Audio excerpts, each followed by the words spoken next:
अस्सलाम वालेकुम व्यूअर्स, मैं हूं मोहम्मद ताहिर और आप लोग देख रहे हैं बायोलॉजिकल पॉइंट विद ताहिर साहब की। आज का जो हमारा टॉपिक ऑफ डिस्कशन है वो है biology characteristics of living organism. मेरे चैनल को सब्सक्राइब करें, लाइक करें और मौजूद बेल आइकन को प्रेस करें ताकि इस तरह की आने वाली हर वीडियो आप तक पहुंच सके। तो चलिए आज के टॉपिक की तरफ चलते हैं जो कि कैरेक्टरिस्टिक्स ऑफ लिविंग ऑर्गेनिज्म के बारे में है। हम यहाँ पे देखेंगे सबसे पहले बायोलॉजी को। Biology is the study of life. What does it mean to be alive, कि जिंदा रहने का मतलब क्या है या हमें किस तरह से पता चलता है कि जो जिंदगी है वो क्या है। There are eight characteristics of life like that. No single character is enough to describe a living thing. एक खूबी, एक खसूसियात कभी भी लिविंग ऑर्गेनिज्म को डिस्क्राइब नहीं कर सकती। There must all have eight, कि इन एट करेक्टरिस्टिक्स का होना लाजमी है। तो हम इन एट करेक्टरिस्टिक्स को बारी बारी डिस्कस करेंगे लाइक दैट। अगर हम वेरी फर्स्ट देखें तो all living things are made up of cells, कि तमाम जो लिविंग ऑर्गेनिज्म हैं वो सेल से मिलके बने हुए हैं। Like that living thing reproduce, के जो लिविंग ऑर्गेनिज्म हैं वो रिप्रोड्यूस कर सकते हैं, उनकी रिप्रोडक्शन होती है। Third one is that living things are based on universal genetic code like DNA, के तमाम ऑर्गेनिज्म जो है वो जेनेटिक कोड या ये कह सकते हैं कि जेनेटिक मटेरियल के ऊपर बेस करती हैं। उनके पास स्पेसिफिक जेनेटिक कोड होता है, जेनेटिक मटेरियल होता है जिसको हम डीएनए भी कहते हैं। So fourth one is that living things grow and develop, कि जो लिविंग ऑर्गेनिज्म हैं वो ग्रो भी करते हैं और डेवलप भी करते हैं। तो करेक्टरिस्टिक्स नंबर 5 की बात करते हैं तो वो हमारे पास है living thing obtain and use material and energy, कि जो लिविंग ऑर्गेनिज्म है वो मटेरियल को यूज भी करते हैं और ऑब्टेन भी करते हैं like that energy. So characteristics number 6 is that living things response to their environment. Living organism show different response according to their environments like that. Character number 7 is that living thing maintain a single internal living thing maintain a stable internal environment like that homeostasis। जो living organism हैं वो homeostasis करते हैं, वो अपने internal environment को external environment की निस्बत से मेंटेन करते हैं, स्टेबल करते हैं। तो करेक्टर नंबर 8 जो है वो taken as a group living thing change over time, कि जो लिविंग ऑर्गेनिज्म है वो वक्त के साथ साथ बदलते रहते हैं, उनके अंदर चेंज आता रहता है।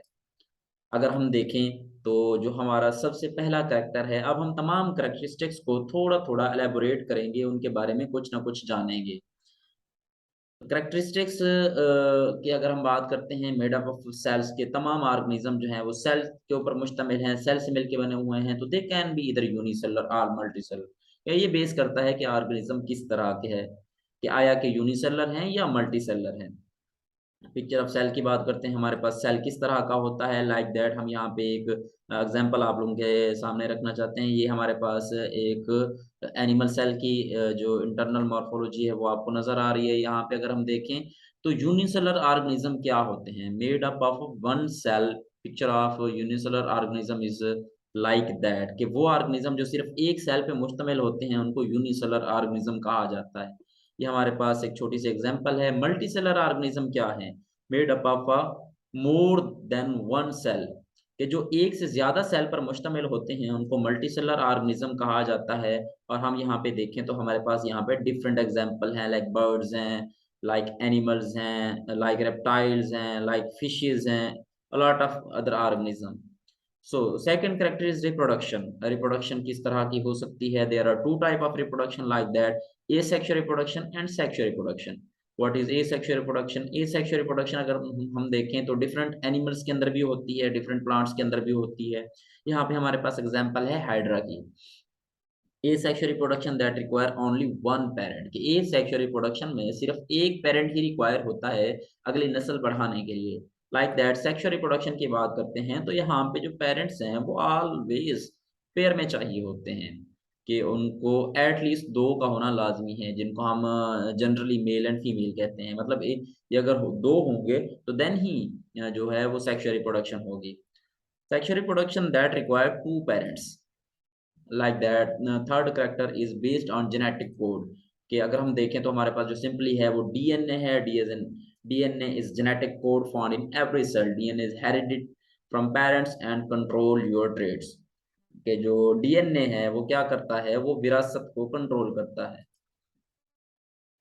Like that characteristics number 4 grow and development, यहाँ पे हम एक छोटी सी एग्जांपल यहाँ आपके सामने रख रहे हैं कि एक बीज से क्या होता है कि ये सीडलिंग निकलती है, सीडलिंग से फिर प्लांट बड़ा होता है, प्लांट बड़े होने से उसका root system and shoot system बनता है, रूट सिस्टम में फिर जड़ें जो हैं वो ग्रो करती हैं और शूट सिस्टम में फर्स्ट लीव निकलता है, देन सेकंड लीव निकलता है, देन थर्ड लीव निकलता है और इसी तरह जो है वो आगे प्रोसीड करते रहते हैं। तो हम ये कह सकते हैं कि जो लिविंग ऑर्गेनिज्म होते हैं वो ग्रो इन साइज होते हैं और उनके अंदर डेवलपमेंट होती है। All living thing grow and development during at least part of their life, कि वो अपनी जिंदगी में एट लीस्ट एक बार जो है वो लाजमी ग्रो करते हैं। हाँ हाँ, ये भी हो सकता है कि डिफरेंट ऑर्गेनिज्म की जो ग्रोथ है वो डिफरेंट लाइफ स्पेन के ऊपर होती है, कि उसके बाद उनकी जो ग्रोथ होती है वो रुक जाती है, बट एट लीस्ट उनको ग्रो करना मस्ट होता है।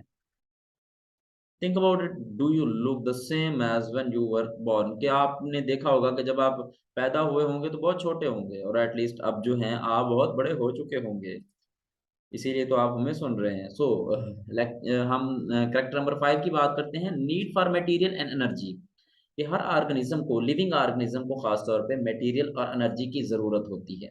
Living thing need a constant supply of material and energy, living organism को एक कांस्टेंट सप्लाई चाहिए होती है मटेरियल एंड एनर्जी की। वो क्यों चाहिए होती है? क्योंकि जो मटेरियल होता है उससे लिविंग ऑर्गेनिज्म अपना जो स्ट्रक्चर फॉर्मेशन करता है, एटलीस्ट जो सेकंड हमारे पास है एनर्जी, एनर्जी के लिए उसे अपनी लाइफ को ड्राइव करना होता है, जो प्रोसेस होते हैं लाइफ के उनको मेंटेन करना होता है। Metabolism, the process of using these material, के मेटाबॉलिज्म की बात करते हैं, जो मटेरियल जब चाहिए होता है लिविंग ऑर्गेनिज्म को, उसको क्या करता है, वो प्रोसेस करता है ताकि वो जो लाइफ के प्रोसेस हैं उनको कंटिन्यू कर सके। यहाँ पे हमारे पास बिल्कुल सिंपली और कॉमन सी एग्जांपल है फोटोसिंथेसिस की, बेसिक फोटोसिंथेसिस की। और हम यहाँ पे देखें तो जो फूड प्रोडक्ट्स हैं वो भी बहुत अहम रोल प्ले करते हैं किसी भी लिविंग ऑर्गेनिज्म के मेटाबॉलिज्म में।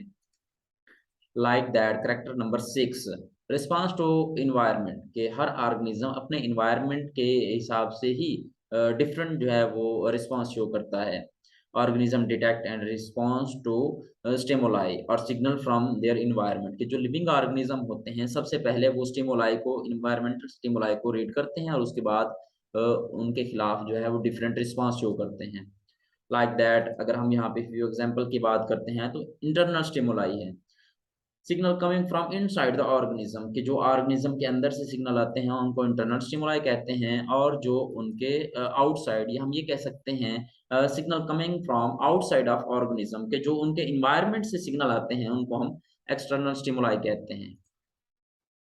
सो 7 character is that maintaining internal balance, internal balance की अगर हम बात करते हैं तो हर ऑर्गेनिज्म की ये कोशिश होती है कि वो अपने अंदर जो भी मौजूद डिफरेंट कंसंट्रेशंस हैं उनको बैलेंस में रखे। Despite changing condition around them, organism must keep their internal condition stable and balance, कि हर ऑर्गेनिज्म की ये कोशिश होती है कि वो अपने इंटरनल कंडीशंस को स्टेबल एंड बैलेंस रखे अकॉर्डिंग टू आउटसाइड।